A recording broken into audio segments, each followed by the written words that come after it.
You're listening to the First Fight podcast, home of the people and stories behind the fight. I'm Jennifer Anderson, the host and creator. My goal is to give you a peek into the remarkable world of fighting and create a platform for fighters to tell their stories. In each episode of this series, a different fighter shares a transformative story of their first time.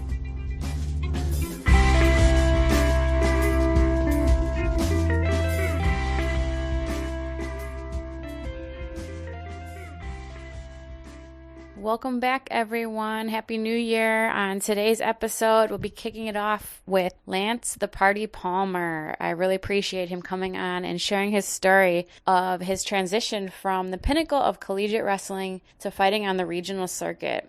He packed up everything into his truck and headed out west to go all in on a new pursuit. His risk paid off, and he has had a very successful MMA career, winning titles in the RFA World Series of Fighting and PFL's $1 Million Tournament 2 times, actually. He shares a bit on his ups and downs of being a fighter and his thoughts on the attainability of balance in life while pursuing greatness. I really appreciate his candidness and time that he took to let me hear a little bit about his story, and I hope you enjoy it as well. Thanks again, Lance Palmer, for coming on the show. He's going to share a little bit about his story, fellow Midwesterner. And I don't know if I brought this up to you, but I actually picked you up from the airport in Milwaukee when you were fighting for RFA. That's so weird. Yeah, I used to work at Rufus Sports. Now that you say that, it makes sense. When I fought for the RFA title in Milwaukee. World. And you actually... I never put 2 and 2 together either. Meet my friend Rick Glenn for the World Fighting belt as well. So it's a small world, obviously, but It's crazy too because Rick came and trained with us at Alpha Male probably 3 or 4 years after that, and he's a super nice guy. We actually trained together after that, but he was like, this is kind of off topic, I guess, but he was probably one of my most inspiring fights because he had like this danger to him because he's so, like, he could take so much damage and crazy. Like he would never tap against really good black belts. Like all the tape I watched of him, I was like, dang, I'm gonna have to kill this guy to beat him. Like he just doesn't go away. Yeah, and so that was like a fight. Yeah, exactly. I was like, that was a fight where I had to be like, it was like do or die. And I was like super nervous for that fight just because I knew that most likely I wasn't going to be able to finish the guy and I was going to have to go in there and just like try and be tougher than him for that whole fight. But that was really like a turning point in my career as far as my mentality, not only because I won the fight, but because of that training camp. So I definitely owe a little bit to Rick for that, making me like have that sense of urgency for that training camp, and it kind of boosted me from there. Yeah, he's great. He's funny too, but he's a good guy. To put away, that's for sure. So obviously you're a big wrestler. You started really young and had a lot of success. Was it a natural transition for you to get into MMA, or what brought you to fighting? The weird thing, I guess, for me was I was never like a fighter. Like when I was in high school, I was never somebody who like got in fights at parties, or like I was never confrontational with people. Like I'm still really not confrontational with people to a certain extent. Like I just kind of let stuff slide, or just it's not worth my time or whatever. But I got basically reeled into it in a way because I always loved watching fighting. Even in high school, I went on a trip to like Ocean City, Maryland, I think my senior year. It was like my senior trip with a bunch of my buddies. And we watched some UFC fight, and we were all like basically like fighting in the living room while we were watching this fight. And I remember at like that point I was like, man, that would actually be fun to fight. But I already knew I was going the next fall into college. So I was like, well, maybe after college I'll, try it out or think about it or whatever. But my sophomore year at Ohio State, Mark Coleman and Kevin Randleman were kind of my inspirations for ways to use your wrestling after college besides the Olympics. So instead of going to train at the Olympic Training Center at the time, because there wasn't really a lot of ways to make money just as a wrestler, even in 2009, 2010 when I was getting ready to graduate college. So I didn't really want to. My goal to be an Olympic champ was never really a goal I had. I had a goal of being a 4-time state champ in high school, and I was able to accomplish that. Then I was able to become a 4-time All-American in college, and past college, like I was never a guy who really liked freestyle, like international style wrestling. So it was never a desire for me to kind of stay in the mix and try and make a world or Olympic team. So I went into coaching right after my senior year of college at Virginia Tech. And during that year, I had talked with Mark Coleman. Mark Coleman and Uriah Faber were both with a brand called Cage Fighter at the time from Mike DeSabato. And DeSabato's from Columbus. He's an Ohio State alumni, like big wrestling fan and MMA fan, and like somebody that I've pretty much known since I was getting recruited at Ohio State. So it was kind of a small world already because they were trying to build up the sponsorship stuff with fighters and trying to create, because even in 2010, fighting was it was becoming popular, but it still was nothing like it is even today, 11 years later. So I had talked to Uriah. I was on a phone call with Uriah one time, and Mike DeSabato, I think they were at a fight somewhere, and anytime Mike was at a fight with people, he would always, get on the phone with them and call me and talk to me and be like, man, you need to get into fighting. You need to, because Mark Coleman would always tell me, he was like, man, you need to fight. He's like, your style of wrestling is so much pressure and just kind of breaking your opponent. He's like, that's a perfect mentality to have for fighting. And I was never somebody, like I said, who was just like a natural fighter of like just always wanting to fight people. So from a competition standpoint, it always sounded good, but I had never really, like, I'd been hit a few times in bar fights and stuff, but I've never been like in a training scenario where I've actually boxed or got kicked in the head or something and realized whether or not it was something that I could handle. So I started training a little bit when I was at Virginia Tech during that season of coaching, and I was training at this small Muay Thai gym in Christiansburg, and I was like, man, I like it, and it was actually like a fresh start of learning, because my senior year of college, I was kind of at the peak of how good I could be for wrestling, for collegiate style wrestling, and I was arguably one of the best guys at my weight class during my time in college, and I was trying to beat arguably one of the best guys in college at the time at my weight class. So I felt like my focus was at such a peak level for wrestling that switching it to something else after college was kind of refreshing for me. So it first started off after that wrestling season was over. I told Virginia Tech I wasn't going to coach anymore for now, and I was going to go train in California. And I literally had like I maybe had like $1,000 or $2,000 saved up from that coaching year at Virginia Tech, but that was basically to pay back debt from credit cards I had accrued in college, and not having any money. Even though I was on a scholarship, I didn't really make money in college, so it was still tight living, paying for all my own stuff and my own car and stuff like that. So I basically took that money and threw all my clothes in black bags and put them in the bed of my truck and drove from. At that time, I went back to Ohio for a little bit to see my parents, and then I loaded up my youngest brother at the time, and and at the time he was probably only like 19 or 20, and he was like, yeah, I'll drive with you across the country. So he got in the car with me, and we just hustled across all the way from Ohio to Sacramento. And it was like a 2-day trip. The water pump on my truck broke, and that was like a $600 thing. And I was literally got to Sacramento with like probably a couple $100 to my name. And I was like, this is how it's really going to start.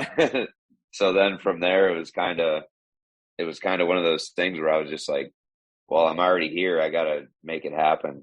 So, I started, it was kind of, Uriah kind of pulled me into that, and he was like, look, come out here. Well, we've trained tons of wrestlers like Mark Munoz, who went there and started training with Faber when he started fighting, TJ Dillashaw, Chad Mendez, Joseph Benavidez, basically all these wrestlers who started fighting around my size too, weight wise, Danny Castillo. And I was like, I mean, it's a great room and it's a great blueprint for my style to continue to get better. So I started training, and within like 3 weeks, I'm pretty sure it was 3 weeks of being out there and training, Uriah asked me if I wanted to take a fight, and it would be my first pro fight. And I was like, yeah, I mean, if you think I'm ready to fight somebody at the pro level. And he's like, yeah, he's like, it's kind of still, Wild West for the kind of, the early fights of your pro career. You still kind of, you show up, you hope the other guy shows up, and you hope they make weight and get them to go in the cage on the day of the fight. Then you actually have a fight. He's like, you really don't have a fight scheduled until you're in the cage with that guy at the regional level of pro MMA. And I was like, okay. And I was fine with it. And I had 0 fights, no amateur fights, obviously a long wrestling career, but no amateur fights whatsoever. No history of like boxing or doing anything. So I was really green with everything but wrestling. And the commission actually came to the gym, and they put me through like a testing day. They watched me hit mitts. They watched me spar. They watched me grapple with my jiu-jitsu coach at the time. I mean, they knew my wrestling credentials, but they wanted to make sure that I had some sort of skill to defend myself in an MMA fight, I guess. So that was how I got my pro card, was to train in the gym one day, and the commission came and watched me. And so that was how and this was like 2 weeks out from this fight, because they were like, well, we can't give you your pro card unless we can see, like, I had no history of anything. So they never seen me do anything besides wrestle. So that's how I got my pro card. And then I ended up fighting this guy. He was like, at the time, he was 0-1, but he was like a scrappy guy and just like thought he was a world beater. So he was a guy who was easy to, pick a fight with. And they kind of found him in Bakersfield, California. And I ended up fighting in this event called Fight to Save Wrestling. And it was Bakersfield, California, because they had lost their program for Division I, and they were holding this fight to basically raise money in their gym at Bakersfield. So it was cool because it was supporting wrestling, and I was getting my first pro fight. But I had like no family or friends in California at that time, so I didn't have any like fans, like people who knew wrestling. They knew wrestling, but they weren't going to come watch me fight. It was like in a small gym. It was like a cage set up in a gym with bleachers, and there was probably like half packed with people that half of them probably were family members and friends of the other people on the fight card. So for me, that was kind of weird, because I had always had my family coming, every wrestling match. They would show up wherever it was, anywhere in the country. So my wife, now my girlfriend at the time, she came out to the fight with one of our close friends who kind of introduced us to each other in college, because she had lived in LA and was a nurse at the time. And they made the drive up with my brother. And those were the only people, as far as family, that came to my first fight. And there's no way to stream it. Like, they didn't have there was nothing on TV. The only thing they could do was record a video of the fight and send it to my parents. So it was pretty funny. And it's crazy because that was only 11 years ago. So thinking about it now is like 11 years, like you could see World Star videos within like 4 seconds of them actually happening on the street, but nobody could watch my fights, like my first few fights. But that day of the fight was, for me, I was super nervous because I was like, man, this guy's, like, you think of a fight, you're like, man, I don't really want to get in a fight. Like, I train for it. I know what I'm capable of, but I'm not sure, like, I don't even know this guy. Like, there was no video on this guy at all. He could have just been like some gangster who had crazy boxing or something and come out I and think knock me it's out. scarier than anything when you first start and you don't know, like, you have no You tape at can't all. exactly. You're like, I literally have no tape on this guy whatsoever. So it was Hmm. one of those things that that's what I was more nervous about than anything. And I was like, I don't really know what to do as far as just go out there and like throw a haymaker, take this guy down and try and choke him or beat him up on the ground. So we get in there and right away he's just like swinging for his life because he's 0-1 and he probably didn't have many fights in a cage before that. And I just went in there and threw an overhand left and took him down and beat him up on top for a little bit and then choked him with a rear naked choke in like probably like 2.5 minutes in the first round. And at that point, when I got the finish, even though he wasn't like a super athlete or anything, it was still like my first like sanctioned fight. And I was like, man, this is cool. That's when I kind of got the itch of like, this is what it is. And then this is what it could be at a high level when I was watching guys like Faber and Mendez just doing great. It was actually the WEC at the time, or they had just transferred over to the UFC. So it was like, for me at that point, that's when I kind of got the real itch to do it. Was like after that very first fight, I was like, man, this is cool. I want to fight again. And so that was kind of how I got into it. I only trained for like a month for that first fight because I was just like, man, we wrestle every weekend. Yeah.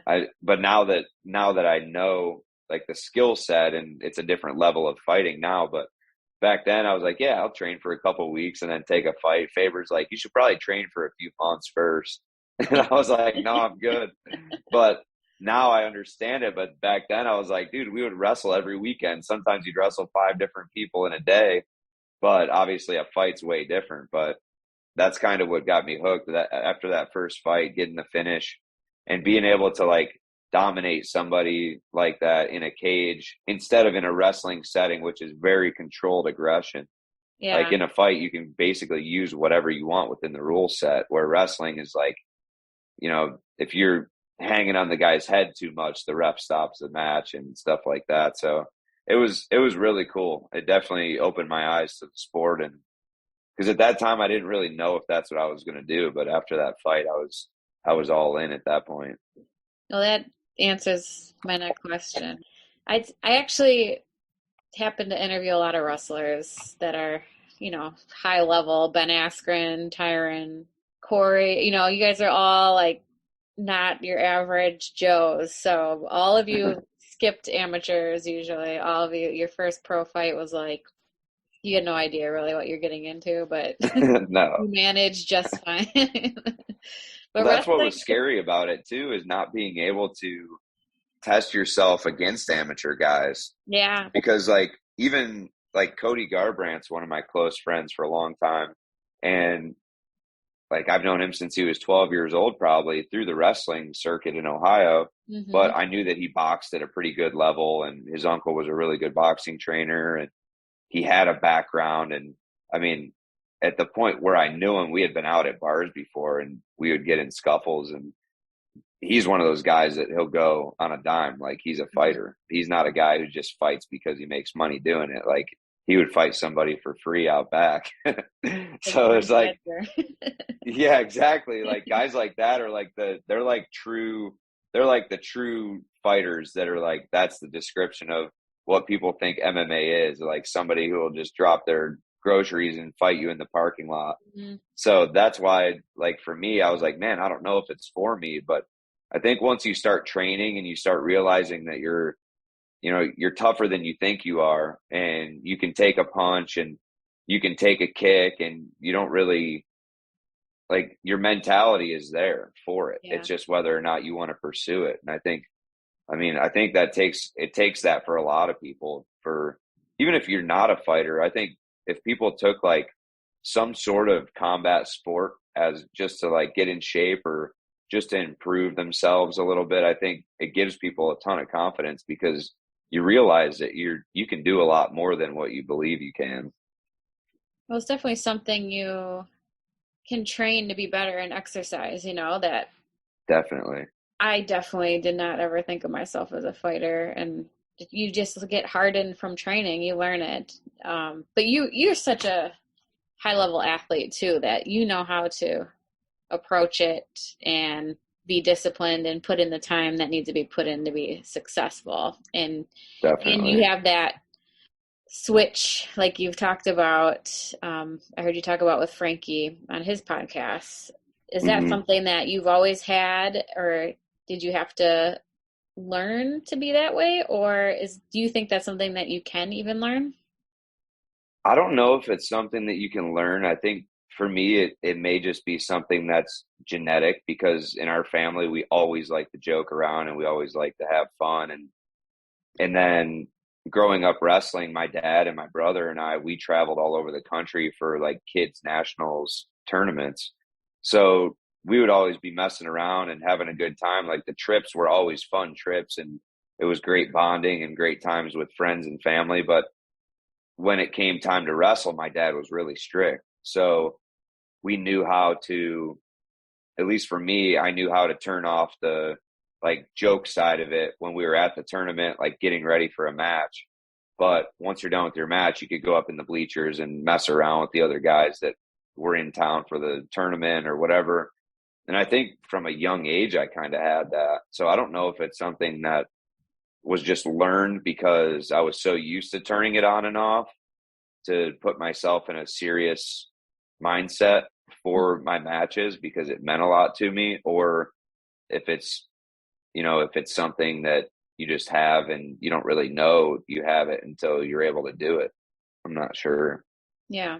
But it's definitely, I think having that switch is good, but there's times, and I think the one I talked about on his podcast was in my loss last April, where I just, like, I was back there. My warm up was great before the fight.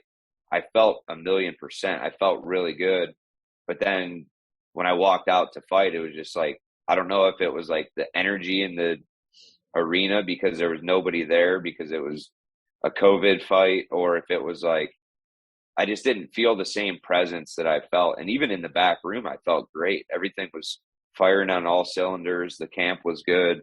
And I was like, man, the switch just didn't turn on. I just felt like I wasn't in a fight even during the fight. Like I was getting hit, I got taken down, I got controlled a little bit on top, and I was just like this straight face, like no urgency to even do anything.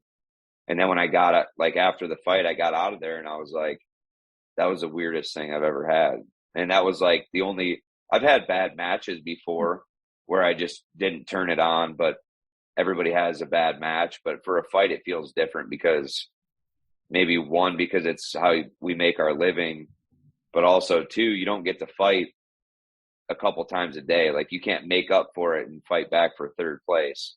You have to wait months to get the next fight and prove yourself that you're not the guy that you showed in the last fight. So that was a really weird scenario. And that was the first time I was really like, man, that's crazy. Like I've had some fights where I didn't feel my best, but I felt I was able to turn the switch on and go in there and fight and not have a like an issue with turning it on. But that was the first one last year, and I don't know if it was like the long layoff of like 18 months or whatever, but it was definitely a weird thing. And I was like, man, I never want to feel that again. But it wasn't something that I controlled. It was just that it didn't turn on when I stepped in the cage, and usually it does. So It were was you aware of definitely that, weird. like as it was happening? Like, did Oh it yeah, make it you was. nervous? Like, oh shit, I'm not like. That was why I got nervous, because I wasn't nervous. Yeah. If that even makes sense. Like Yeah. I wasn't nervous about the guy across the cage. I was nervous that I didn't get nervous. And I Yeah. was like, man, what is even happening right now? It was such a weird thing. And I was yeah. like during the fight, I felt like I was watching the fight from like a drone above. I didn't even feel like I was fighting. I was like, man, this is weird. It was like in between rounds, I'm sitting there and Mark's yelling at me, and Ricardo's telling me, hey man, we got to get this round. I'm like, yeah, okay. Like there was no, like, I was like, man, it was the only time where I really was in a fight where I didn't feel like I was in a fight. Like I was a little banged up after, but I didn't feel like I went in there and fought. I just was like there. I was just a body in the cage, and it was a really weird scenario because I didn't get finished or anything. I just lost like to me, it was just like a boring loss. And I was like, dude, I'm sitting here watching this happen to myself. And I felt like there was nothing I could do. It was so weird. You like disassociate. It's like, I think that's what I've it had was. It was that really happened before strange. too. My very last fight was like that. It was like I was too calm. Like Yeah. you got to be scared, I feel like it's If you're important. not scared, I feel like it takes away a lot of your adrenaline and Yeah. a lot of what goes into actually fighting. Like that's what makes fighting fun for me is like being scared. I don't know. So is it hard for you? I know this lifestyle, as we talked about, is definitely not your average way to make a living. Is it hard for you to find a balance between family time, your other businesses that you have, other ventures that you have, and fighting? I think the balance part of it is hard because trying to grow one thing from brand new, like a landscape company or, just some sort of small business other than fighting is you're starting from scratch. And that was kind of what happened in the beginning of fighting. I was starting from scratch, even though I had wrestling credentials, everything else was brand new. I was a newbie at everything else. I had taken maybe one boxing class in college and it was just for like a couple credits, and I learned how to throw some punches and there was no like real technique involved or anything, but that was really the only background I had. Like I took karate when I was like 5, but I feel like when you're that young, if you don't continue to do it, you basically don't have any of that knowledge that you had when you were that young.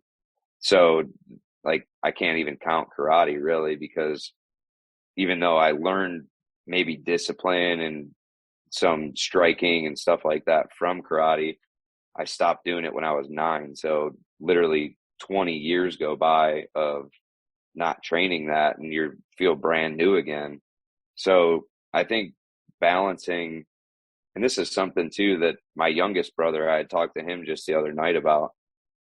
It's hard to really, like, if you have true balance in life, you can really only have like, you can really only be, I don't want to say mediocre because you can have a very happy life and be pretty balanced, but you can't have a balanced lifestyle and be super successful in one area of your life. Like it just doesn't work that way. And Yeah.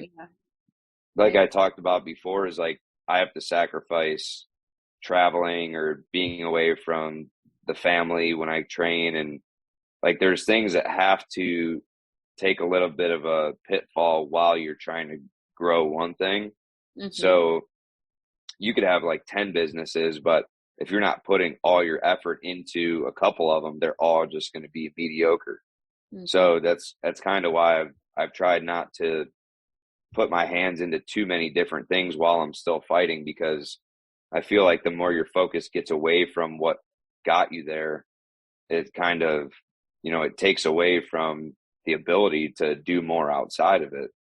So I don't know. I feel like the balance, for me, the balance word is hard because I would love to have a balanced lifestyle all around, but it's not realistic while I'm fighting because I just don't want to be like a regular fighter. I want to be a great fighter. And it's not possible without having like this type of almost like cult dedication to it where people wouldn't understand it unless they were in the same boat.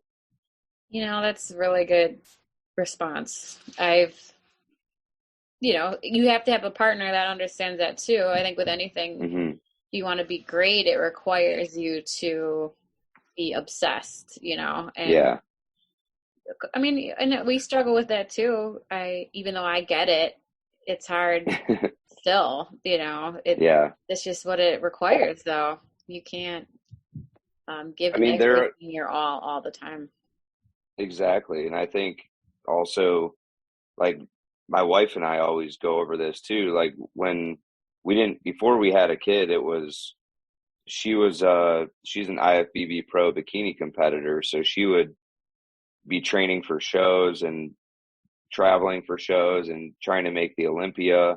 And this is all while I was fighting. And trying to, win a belt or win the PFL season or whatever it was. And we had our own like focus as professionals, but we were able to separate that and kind of be like, okay, well, we know we have to sacrifice this now for what we both want, but also we have to give ourselves time together and kind of catch up. And I mean, there was probably a time of, 6 to 8 months of where we were just on our own roads. Like, obviously, we knew that we each had to do that to get where we wanted to be, but there was a big separation during that time period. And then you're kind of like catching up for a little bit after the dust settles and the smoke clears, and you're like, man, that's cool. We both accomplished what we wanted to accomplish, what we were training to do.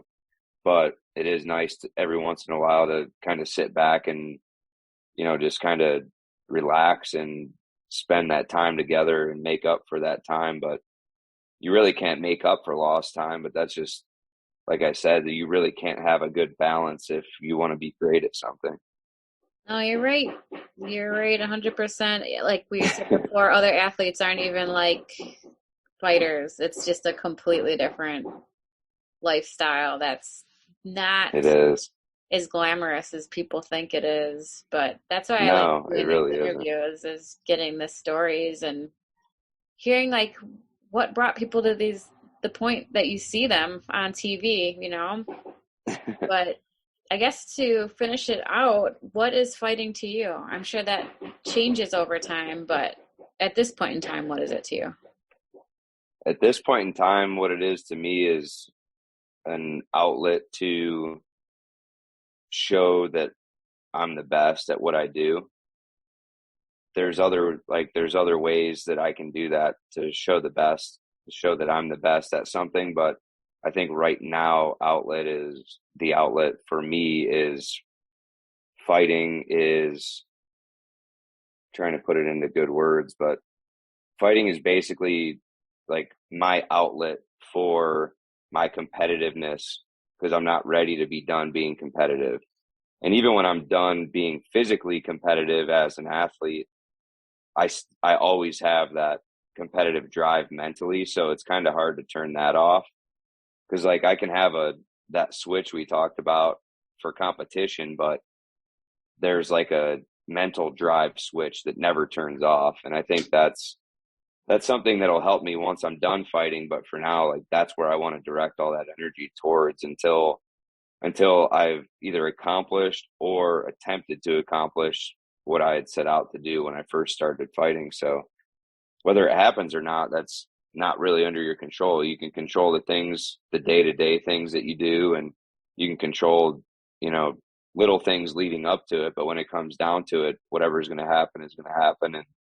And just the opportunity to do it, I guess, is probably why I love fighting, is because it's that outlet for me to kind of prove that I'm the best, not really to anybody else, but just prove to myself that I'm still competitive at a high level and I have goals that I want to accomplish. And I feel that it'll be unfinished business until I at least get a chance to compete for those goals or, attain those goals, I guess.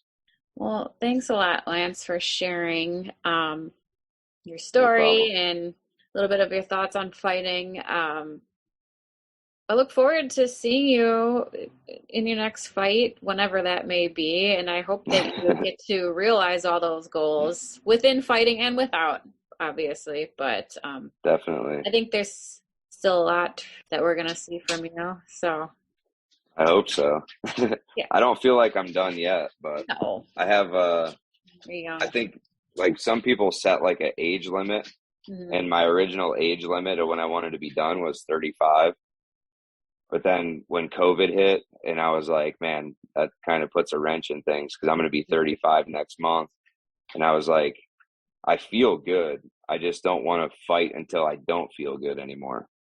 So there's like a fine line of like stopping before you've gone too far, with whether it's brain damage or your body being too beat up. So I'm kind of at that point where I still feel great and I still actually feel really good in training.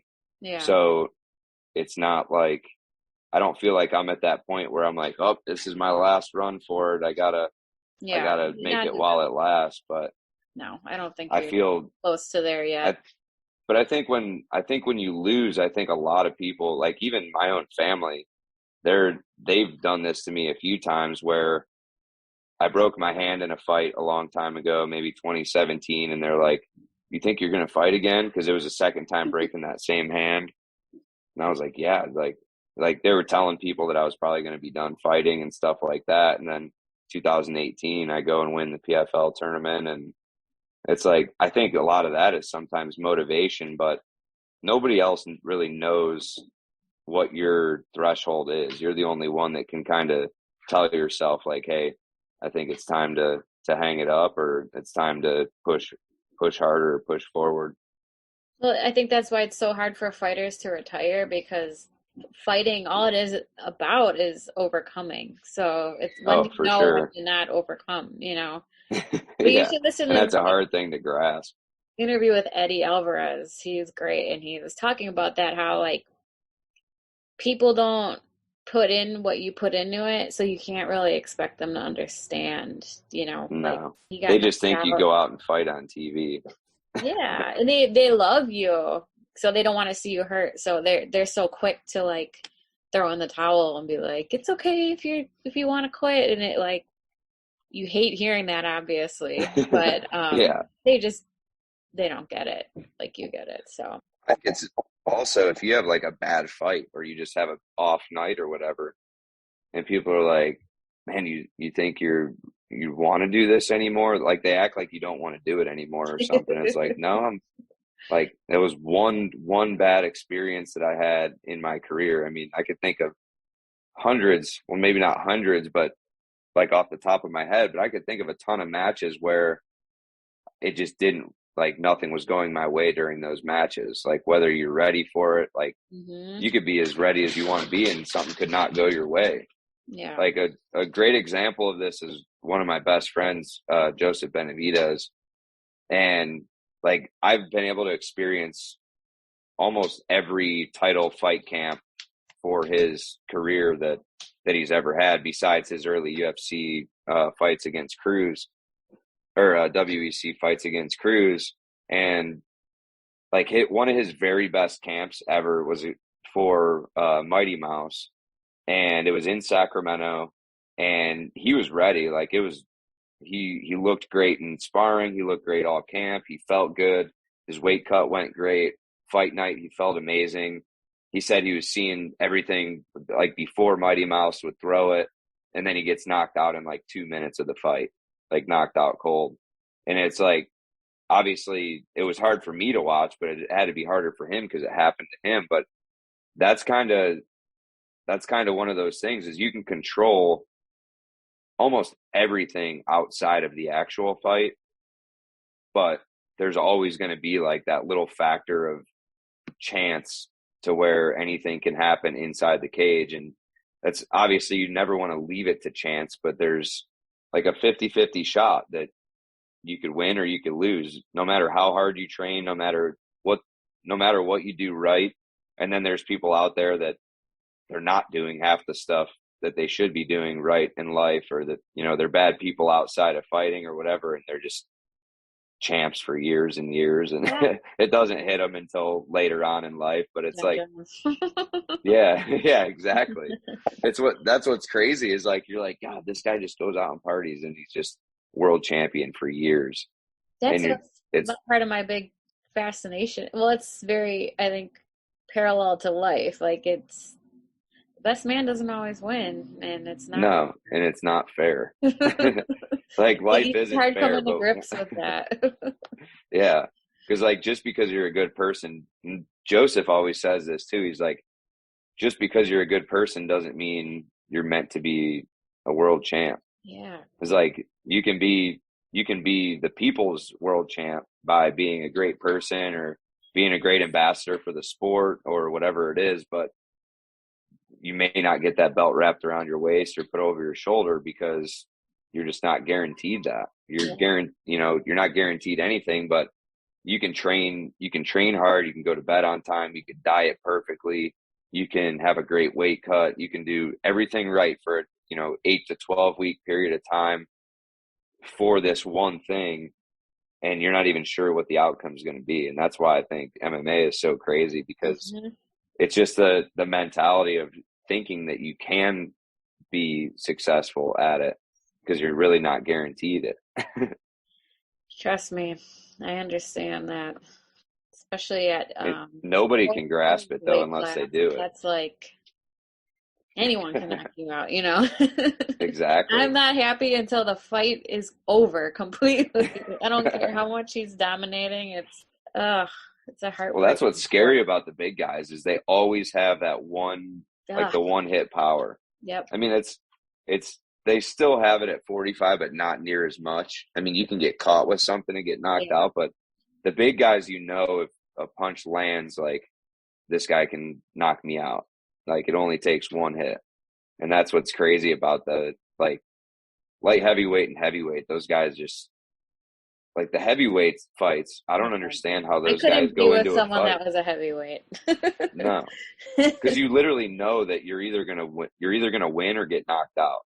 There's rarely like a decision fight that's very technical and very, like, they pick their punches and this and that. It's most of the time it's like Derek Lewis is just going to come forward and try and take your head off, and you're going to go to sleep. Perfect example. Exactly. Well, Lance, I think you got a lot left. You're a true competitor, and you've had plenty of belts. I think there's more to come. True. So I hope so. With that, I hope you get something going on soon, and good luck with the baby. I'm sure she'll be walking soon. Oh, yeah. Hope to see you guys soon, too. Thanks again, Lance, for taking the time to let me pick your brain a little bit and hear your story. I really appreciate it. Thank you, everyone, for listening, and I really look forward to having a great 2022 with the First Fight series. We have a bunch of great interviews coming, and you can check us out at thefirstfightpodcast.com and on Instagram at thefirstfight. Enjoy your week, everyone.